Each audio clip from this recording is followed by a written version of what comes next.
Hello everyone, the iPad 3rd generation has been out for so many years now, and I'll be completely honest, I probably wouldn't recommend, buying this iPad anymore. I don't even think this iPad was worth it like 5 years ago, to be honest, but this thing is still kind of around and you're watching this video, so there are still people who want to, learn more about this device. So if you want to pick up some iPads, I would recommend buying this here. Links will be down in the description. You can get them from there and you can help support the channel at the same time. Now, starting off with the outside of the iPad 3, this iPad came out in 2012 and it was actually a pretty, it didn't come out super crazily, after, the iPad 2. It was fairly similar in timing. I think it was within not even a year. And the thing with the iPad 3 was that this was a pretty interesting iPad because it did bring a couple of improvements over the iPad 2, but they just quickly, I think, released it so they can kind of fix some things that the iPad 2 had wrong. So on the front of the iPad 3, we had a 9.7-inch IPS LCD panel. Now this panel, I think, was actually a pretty good panel, and it's still fairly high resolution. Like I said, when you're getting a panel like this or a device like this, you're getting a device that has a fairly high resolution 1536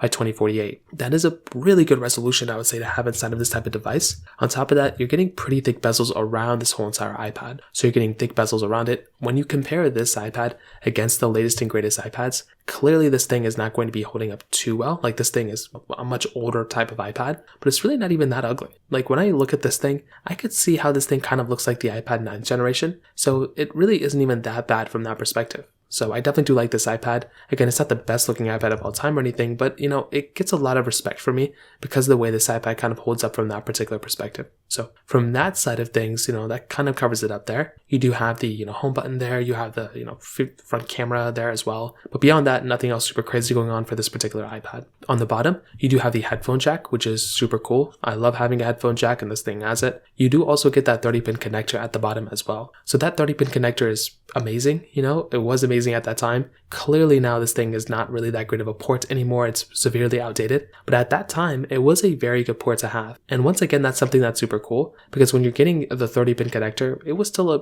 popular port at the time. But I will tell you, nowadays, Lightning is basically the go-to, and USB Type-C is even more popular than Lightning, I think. So just another thing to keep in mind. But that is probably one reason why this iPad doesn't really hold up that well, is because of that 30-pin connector. So once again, just kind of keep that in mind in the back of your head there. On the back side, you're basically getting this flat silver back, which I think is great. I love having this flat back on these devices. I think they hold up very, very well from that side as well. You're also getting that camera in the top left corner as well. So that's another really cool thing going on for this particular device as well, because this thing did have a camera on the front and the back, which was actually a very cool thing. I actually like that a lot. And that right there was a very awesome thing. And, if I'm getting a device, I really want it to be as strong as possible and have as much quality as possible. And this thing, in a way, is basically giving it to you. So I would tell you from the outside, it definitely is a very good feeling premium device. Definitely not the most, premium device of all time, but it's still a very good feeling and looking device without a doubt. Pricing wise, this is also another thing going on here. With this type of device, I think it's it's a good device for sure in terms of the build quality and everything. The way I like about, the thing I like most about this phone, this iPad, to be honest, was the fact that it was so cheap for so long. This thing, you can buy it all over the place, but I really wouldn't even recommend thinking about buying it because of the lack of software updates. If you want to buy it for a collector's item kind of piece, then maybe by all means you can go down and buy it from that side. But even from that, it doesn't really make too much sense. Like I said, you are much better off purchasing a device that is still somewhat supported with software, and this thing is not really supported. So just kind of keep that in mind in the back of your head. Now, in terms of the camera quality, this thing, like I said, had a front and a back camera, which was actually very cool. So with this type of iPad, you were getting that 5-megapixel camera on the back side, and on the front, you were getting a VGA camera. Basically, you can film in 480p. I will tell you, from my particular perspective, with this type of camera, at that time, I liked that this iPad even had a camera to begin with. The fact that it did have a camera was very cool. I love having a camera on an iPad, and I love, if I need to, I love having the ability of taking a photo or video on my iPad if I need to. Very rarely do I need to ever do that. So I will tell you, from even that particular perspective, having a video or having an iPad like this is very cool,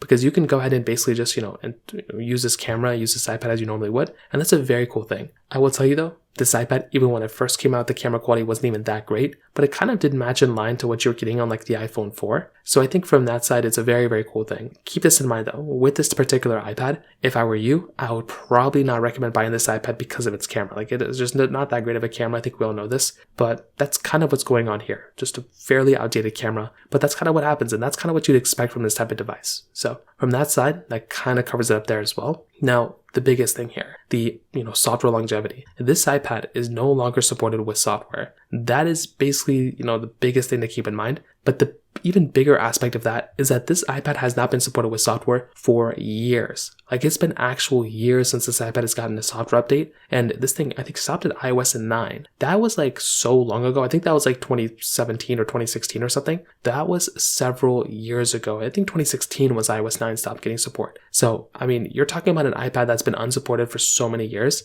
Like, it doesn't make any sense. That was 8 years ago. It makes zero sense to go and buy this iPad. And even if you get this thing on a good deal or whatever, you're going to kind of be doing yourself a disservice in a way if you buy an iPad like this. Because what could happen is, like, if you have an iPad that's on a super outdated version of software like this, it can cause lots of issues and lots of problems because of security vulnerabilities, malware, viruses, different things like that. So that could kind of be an issue for some people. So once again, kind of keep that in mind. Again, not the biggest deal in the world, but actually it is the biggest deal in the world because you don't want your data to be hacked or anything like that. And if you get one of these types of older iPads, it could very well end up happening. So again, just kind of keep that in mind in the back of your head. Performance-wise, this thing did have the Apple A5X chip inside of it, and it did have 1 gigabyte of RAM. Now that's actually not a terrible amount of like RAM and chipset to basically have inside of this device. And once again, I do think if I'm going to go ahead and use some sort of device, this thing is actually pretty decent from that perspective. Like, you can actually go ahead and use this thing on mostly like an everyday basis at that time and have a pretty performing, good performing iPad. But as you probably guessed it, this thing is not really worth buying anymore. This thing has been